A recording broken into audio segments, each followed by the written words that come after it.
Hello friends, எல்லோருக்கும் வணக்கம். Welcome to young investor channel. Today markets பார்த்துருப்பீங்க. ஸோ மார்க்கெட் வந்து 11% சிச்சுவேஷனில் தான் இருக்குது. இது நான் நேற்று நைட் வீடியோவில் அப்டேட் பண்ணியிருந்தேன். ஸோ யூஎஸ் வந்து ஈரானுக்கு மேலே டேரெக்டாக அட்டாக் பண்ணது ஒரு நெகட்டிவ் அப்டேட்டாக இருக்குது. ஸோ ஈரானும் பார்த்தீங்கன்னா சில அப்டேட்ஸு சொல்கிறாங்க. அதாவது நாங்கள் ஆயில் சப்ளையை ஷிப்மெண்ட் மூலமாக பண்ணுறது எல்லாமே ஸ்டாப் பண்ண போகிறோம், அமெரிக்கன்ஸோட ஷிப்மெண்ட் எல்லாமே வெளியேறுங்க அப்படின்லாம் சொல்கிறாங்க. ஸோ இது எந்த மாதிரி கொண்டு போகும்னு தெரியாது. ஆயில் ஸ்டாக் ஸ்டில் வந்து பார்த்தீங்கன்னா மார்க்கெட்டில் ப்ரெஷரில் தான் இருக்குது. ஆனால் மத்தியானத்துக்கு முன்னாடி வந்து காலத்தில் ஓப்பன் ஆகி மத்தியானம் வரைக்கும் மார்க்கெட் வந்து பயங்கரமாக நெகட்டிவில் வந்துச்சு. நிஃப்டியெல்லாம் 300 பாயிண்ட்ஸ் நெகட்டிவ் போச்சு. இது சென்செக்ஸ்லாம் 800 பாயிண்ட்ஸ், ஐ திங்க் 1000 வரைக்கும் நெகட்டிவ் போயிருக்குன்னு நினைக்கிறேன். ஆனால் இப்போ வந்து பார்த்தீங்கன்னா நிஃப்டி 50 வந்து இப்போ நான் ரெக்கார்ட் பண்ணுறது 230 கரெக்டாக. ஸோ அந்த டைமில் வந்து 21162 பாயிண்ட்ஸ் சம்திங்கில் ட்ரேட் ஆகுது. கிட்டத்தட்ட பார்த்தீங்கன்னா 9600 பாயிண்ட்ஸ் அப்படி நெகட்டிவ் ட்ரெண்டில் போகுது. சென்செக்ஸ் வந்து 360 பாயிண்ட்ஸ் மேலே நெகட்டிவில் இருக்குது. 82046 பாயிண்ட்ஸில் ட்ரேட் ஆகுது. பேங்க் நிஃப்டி 56121 பாயிண்ட்ஸில் ட்ரேட் ஆகுது. 130 பாயிண்ட்ஸ் பேங்க் நிஃப்டி நெகட்டிவில் இருக்குது. எனக்கு தெரிஞ்சு மத்தியானத்துக்கு அப்புறம் பார்த்தீங்கன்னா டிஏஎஸ் வந்து மார்க்கெட்டில் அதிகமாக பர்ச்சேஸ் பண்ணியிருப்பாங்களோ அப்படிங்கிற ஒரு அப்டேட் இருக்குது. ஏன்னா காலத்தால் நான் பார்த்தேன், இது ஆயில் மார்க்கெட்டிங் ஸ்டாக்ஸு, நெக்ஸ்ட் வந்து பெயிண்ட்டு, டயர்ஸு, க்ரூடு மூலப்பொருளாட்டு வச்சு பிஸ்னஸ் பண்ணுற ஸ்டாக்ஸ் எல்லாமே செல்லிங் ப்ரெஷர் ஃபேஸ் பண்ணுறாங்கன்னு. ஆனால் இப்போ பார்த்தீங்கன்னா ஐஓசிஎல் பாசிட்டிவில் இருக்குது, பிபிசிஎல் பாசிட்டிவில் இருக்குது, ஹெச்பிசிஎல் பாசிட்டிவில் இருக்குது. என்னோட ஒப்பீனியன், டிஎஸ் வந்து அதிகமாக ஃபண்டை இன்ஃப்யூஸ் பண்ணியிருக்கலாம் மேபி, அல்லது எஃப்ஐஎஸ் வந்து பார்த்தீங்கன்னா செல் பண்ணியிருக்கலாம். அது வந்து நான் நைட் வீடியோவில் காலத்த வீடியோவில் அப்டேட் பண்ணுறேன். ஐடிஎஃப்சி ஃபர்ஸ்ட் பேங்க் 1.5% பாசிட்டிவில் இருக்குது. இன்றைக்கி அவங்க தான் டாப் பெர்ஃபார்மன்ஸ் பேங்க் நிஃப்டியில்.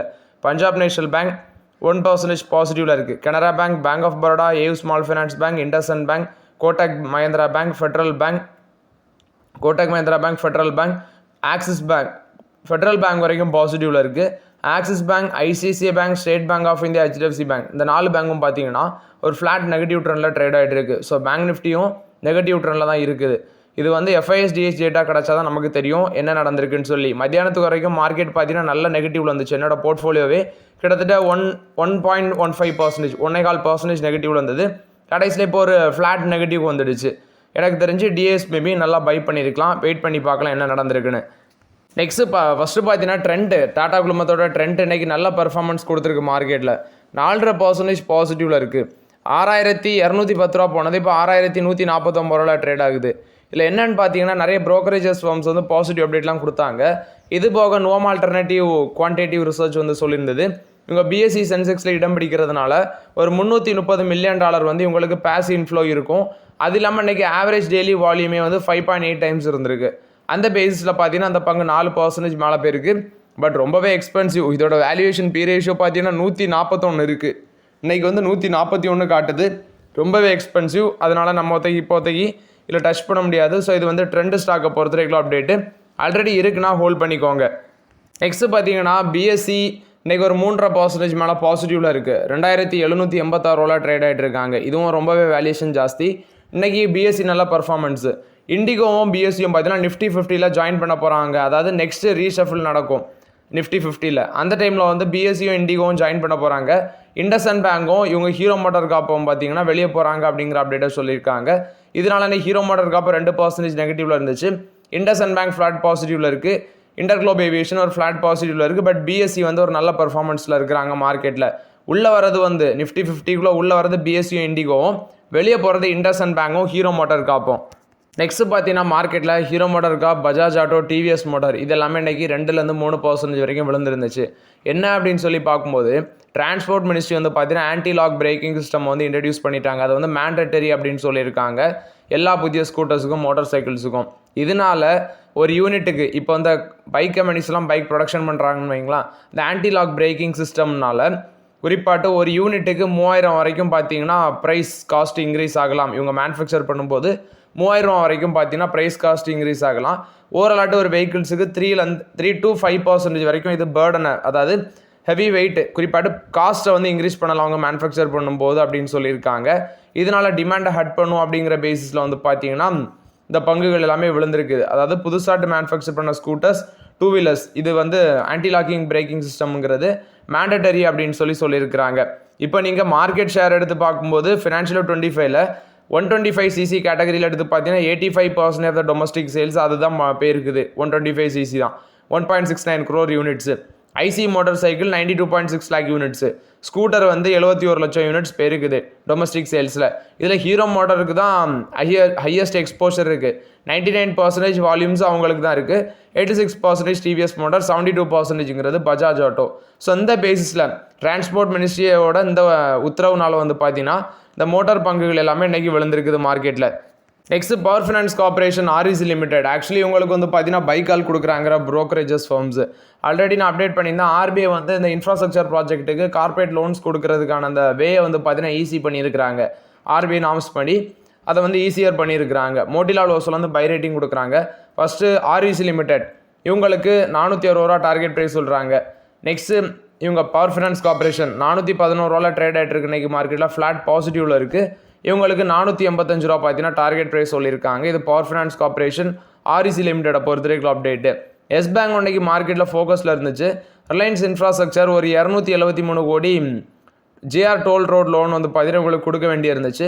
ஸோ அதை வந்து ஃபுல்லி நாங்கள் செட்டில் பண்ணியிருக்கிறோம், இன்ட்ரெஸ்ட்டோட சேர்த்து எஸ் பேங்க்குக்கு நாங்கள் செட்டில் பண்ணியிருக்கிறோம் அப்படின்னு சொல்லி அப்டேட் கொடுத்துருக்காங்க. இது ரிலையன்ஸ் இன்ஃப்ராஸ்ட்ரக்சர் கொடுத்த அப்டேட்டு. நெக்ஸ்ட் மார்க்கெட்டில் ஸ்மால் ஃபினான்ஸ் பேங்க்ஸ், குறிப்பாட்டு ஈகுடா small finance bank, Ujjivan small finance bank, ESAF small finance bank, இந்த மாதிரி பேங்குகள் எல்லாமே 4% வரைக்கும் மேலே போயிருந்துச்சு. ரீசன் பார்த்தீங்கன்னா ஆர்பிஐ வந்து அந்த ப்ரையாரிட்டி செக்டாருக்கான அந்த லெண்டிங் நார்ம்ஸை வந்து இந்த மாதிரி பேங்க்ஸுக்கு எல்லாமே ஈஸியர் பண்ணியிருக்கிறாங்க. இது ஒரு முக்கிய ரீசனாக இருந்திருக்கு. இது வந்து ஸ்மால் ஃபினான்ஸ் பேங்க்குக்கு ஒரு லாங் டேர்ம் க்ரோத்தில் ஸ்ட்ராங்கராக இருக்கும் அப்படிங்கிற பேசிஸில் தான் பார்த்தீங்கன்னா அந்த பங்குகள் எல்லாமே நல்லா பர்ஃபார்மன்ஸ் பண்ணியிருக்கு. ஸோ ஆர்பிஐயோட அந்த அனௌன்ஸ்மெண்ட்னால இந்த பேங்குகள் எல்லாமே பாசிட்டிவ் ட்ரெண்டில் இருக்குது. இது போக அக்ரிகல்ச்சர், ஸ்மால் என்டர்பிரைசஸ் இந்த மாதிரி செக்டாரில் இருக்கிற பேங்க்ஸுக்கும் கோஆர்பரேட்டிவ் பேங்க்ஸுக்கும் பார்த்தீங்கன்னா இது பொருந்தும். ஸோ அதனால் இன்றைக்கி மார்க்கெட்டில் அந்த ஸ்மால் ஃபினான்ஸ் பங்குகள் எல்லாமே ஒரு பாசிட்டிவ் ட்ரெண்டில் இருந்திருக்கு. காத்ரேஜ் ப்ராப்பர்ட்டிஸ் வந்து பார்த்தீங்கன்னா 2000 கோடி ஒர்த் ஆஃப் சேல்ஸ் வந்து நடந்திருக்குது. அவங்களோட நார்த் பெங்களூரு ப்ராஜெக்ட் ஃபஸ்ட்டு ஃபேஸில் வந்து பார்த்தீங்கன்னா 2000 கோடி சேல்ஸ் ஒர்த்து நடந்திருக்குன்னு சொல்லியிருக்கிறாங்க. நெக்ஸ்ட் இந்த டாடா மோட்டார்ஸ்க்கான டிமர்ஜருக்கு ரெக்கார்ட் டேட் வந்துட்டு அப்படின்லாம் நிறைய பேர் சொல்லிட்டு இருக்கீங்க. டிமர்ஜருக்கு என்ன ரெக்கார்ட் டேட் வரவே இல்லை. அவங்களே என்ன சொல்கிறாங்கன்னா ஃபினான்ஷியல் 26 3rd quarter தான் அந்த டிமர்ஜர் வந்து கம்ப்ளீட் ஆகும் அப்படின்னு சொல்கிறாங்க. அதுக்கு முன்னாடிலாம் ரெக்கார்ட் டேட் அனௌன்ஸ்மெண்ட் பண்ண மாட்டாங்க. இன்னும் பார்த்தீங்கன்னா 3 quarters இருக்குது. ஸோ அதனால் வெயிட் பண்ணுங்கள். 3 quartersோட ரிசல்ட்ஸ் வர வேண்டி இருக்குது. ஸோ அதனால் பார்த்தீங்கன்னா டிமர்ஜர் டேட் எதுவுமே வரல. ஒருத்தர் கமெண்ட் பண்ணியிருந்தாரு டிமர்ஜர் டேட்டு June 2 ஏதோ சொல்லியிருந்தார். அப்போல்லாம் ஒன்றுமே கிடையாது. அது வந்து டிவிடெண்டுக்கான ரெக்கார்ட் டேட்டாக இருக்கலாம். டிமர்ஜருக்கான ரெக்கார்ட் டேட் இன்னும் டாடா மோட்டார்ஸ் தரப்புல வந்து அனௌன்ஸ்மெண்ட் பண்ணலை. நெக்ஸ்ட் வந்து பார்த்தீங்கன்னா அந்த ட்ரம்போட ஏர் ஸ்ட்ரைக்ஸ்னால இந்தியாவோட ட்ரேடில் கிட்டத்தட்ட $40 பில்லியன் அளவுக்கு பார்த்தீங்கன்னா அதை அஃபெக்ட் பண்ணுதுன்னு சொல்கிறாங்க. எப்படின்னு பார்க்கும்போது சிம்பிள், அதாவது இந்த பைலேட்ரல் ட்ரேடுன்னு சொல்லுவாங்க. நாடு விட்டு நாடு ட்ரேட் நடக்கும், வர்த்தகம். இப்போ Iran, Iraq, Israel, Jordan, Lebanon, Syria, Yemen இங்கேருந்து பார்த்தீங்கன்னா இந்தியாவுக்கு பொருட்கள் வரலாம். இந்தியாவுக்கு வந்து இந்தியாவிலேருந்து பொருட்கள் அந்த நாட்டுக்கு போகலாம். அது மேபி ஈரானோட வழித்தடங்கள் வழியாட்டு போகலாம். ஸோ இதனால் வந்து பார்த்தீங்கன்னா $41.8 பில்லியன் அளவுக்கு வந்து ஃபினான்ஷியல் 25ல் ட்ரேட் நடந்திருக்குது. ஸோ கிட்டத்தட்ட $40 பில்லியன் அளவுக்கு இந்த பிரச்சனை நீடிச்சுன்னா இந்தியாவோட சப்ளை செயினில் பார்த்தீங்கன்னா ஒரு ரிஸ்க் வரலான்னு சொல்கிறாங்க. இன்சூரன்ஸ் காஸ்ட் அதிகரிக்கும். இப்போ இந்தியாவோட ட்ரேடில் ஏதாவது பிரச்சனை வருதுன்னா சிலது வழியை மாற்றி எக்ஸ்போர்ட் பண்ணுவாங்க. இதனால் இன்சூரன்ஸ் காஸ்ட்டு, இன்ஃப்ளேட் ஃப்ரைட்டு இது மாதிரி நிறைய பிரச்சனைகள் வரும். அதை தான் பார்த்தீங்கன்னா மென்ஷன் பண்ணியிருக்கிறாங்க. இதை மென்ஷன் பண்ணியிருக்கிறது யாருன்னு பார்க்கும்போது அஜய் ஸ்ரீவத்சவா. இவர் வந்து பார்த்தீங்கன்னா குளோபல் ட்ரேட் ரிசர்ச் இனிஷியேட்டிவோட ஃபவுண்டராக இருக்கார். அவர் தான் பார்த்தீங்கன்னா அந்த அப்டேட்டை கொடுத்துருக்காரு. அது மட்டும் இல்லாமல் ஈரான் இன்னைக்கு அட்டாக் பண்ணதில் இஸ்ரேல் அட்டாக் பண்ணதில் ஈரானில் 6 ஃப்ளைட்டு, குறிப்பாட்டு விமான நிலையங்கள் பார்த்தீங்கன்னா அஃபெக்ட் பண்ணியிருக்கு, ஏர்போர்ட்ஸ் வந்து அஃபெக்ட் பண்ணியிருக்கு அப்படின்னு சொல்லியிருக்காங்க. ஸோ இது எல்லாமே எப்படி போக போகுதுன்னு தெரில. ரினால்டு, வால்சோகன், ஸ்கோடா இவங்க வந்து இந்தியாவில் சேல்ஸ் வந்து பூஸ்ட் பண்ணுறதுக்கு ரொம்பவே ஸ்ட்ரகிள் பண்ணிகிட்டு இருக்கிறாங்க. ரினால்டு வந்து பிக்கஸ்ட் சேல்ஸ் டிப் வந்து இந்தியாவில் ஃபேஸ் பண்ணியிருக்கிறாங்க. 37,900 யூனிட்ஸ் வந்து பார்த்தீங்கன்னா ஃபினான்ஷியல் 25ல் சேல் பண்ணியிருக்காங்க. 24ல் 45,439 யூனிட்ஸு, 23ல் 78,926 யூனிட்ஸு. எப்படி டிக்ரீஸ் ஆயிருக்குன்னு பாருங்கள். ஸ்கோடாவோட சேல்ஸும் 23ல் 52,000 மேலே இருந்துச்சு, 24ல் 44,522, 25ல் 44,866. பட் ஸ்கோடாவோட சேல்ஸ் பார்த்தீங்கன்னா மார்ஜினலி கொஞ்சம் இன்க்ரீஸ் ஆயிருக்கு. வால்சோகன் 42,230 யூனிட்ஸ் விற்றுருக்காங்க. இது வந்து கொஞ்சம், அதாவது போன வருஷத்தை கம்பேர் பண்ணும்போது குறைஞ்சிருக்கு மார்ஜினலி. முந்தின வருஷத்தை கம்பேர் பண்ணும்போது பார்த்தீங்கன்னா கொஞ்சம் இன்க்ரீஸ் ஆகிருக்குது. ஸோ பட் அவங்களோட சேல்ஸை இந்தியாவில் இன்க்ரீஸ் பண்ணுறதுக்கு ஸ்ட்ரகிள் பண்ணிட்டு தான் இருக்கிறாங்க.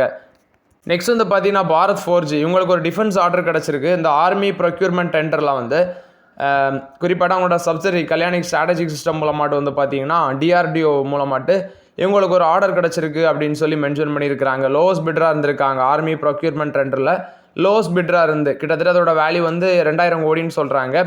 சிக்யூபி கார்பைன் அந்த கிரிட்டிக்கல் டெக்னாலஜி மிஷின் மேனுஃபேக்சர் பண்ணுறதுக்கு 2000 கோடி ஒர்த் ஆஃப் கான்ட்ராக்ட் இவங்களுக்கு கிடச்சிருக்குது பாரத் ஃபோர்ஜை பொறுத்த வரைக்கும் அப்டேட்டு.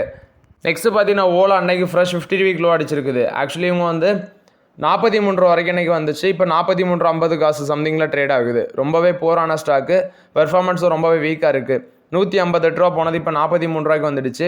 இன்றைக்கி பார்த்தீங்கன்னா இதில் ஒரு பிளாக் டீல் நடந்திருக்கு. 731 கோடி போன மாதமே ஒரு 731 கோடி ஒருத்தா பிளாக் டீல் நடந்துச்சு. ஸோ இன்றைக்கும் பார்த்தீங்கன்னா ஒரு பிளாக் டீல் நடந்திருக்குது அப்படின்னு சொல்கிறாங்க.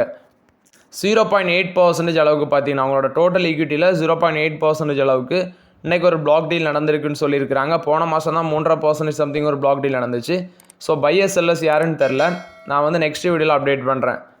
ஜென் டெக்னாலஜிஸ் மார்க்கெட்டில் 5% அப்பர் சர்க்யூட் அடிச்சிருந்துச்சு. இவங்க திசா ஏரோஸ்பேஸ் பிரைவேட் லிமிடெடில் பார்த்தீங்கன்னா 6.56 க்ரோஸுக்கு வந்து மெஜாரிட்டி ஆஃப் த ஸ்டேக் வந்து அக்யூசிஷன் பண்ணியிருக்கிறாங்க. ஸோ இது ஒரு முக்கிய ரீசனாக இருந்திருக்கு. ஆக்சுவலி ஃபினான்ஷியல் 25 எங்களோட டேன் ஓவரே 1.81 க்ரோஸ் பண்ணியிருக்காங்க. ஸோ ஜென் டெக்னாலஜிஸ் வந்து இவங்களோட ஆர்டர் புக்கும் இன்க்ரீஸ் ஆகிருக்குது. அது இல்லாமல் அந்த கம்பெனி அக்யூசிஷன் பண்ணதுனால இவங்க வந்து பார்த்தீங்கன்னா 5% இன்றைக்கி அப்பர் சர்க்யூட் அடிச்சிருக்கு. நான் சொன்னேன் மார்க்கெட் காலையில் இருந்த சிச்சுவேஷன் வேறு, மத்தியானத்துக்கு அப்புறம் இருக்க சிச்சுவேஷன் வேறு. இப்போ வந்து பார்த்தீங்கன்னா மத்தியானத்துக்கு அப்புறம் சர்வீஸ், ஆட்டோ, டெக்னாலஜி இந்த 3 செக்டர் தான் நெகட்டிவில் இருக்குது.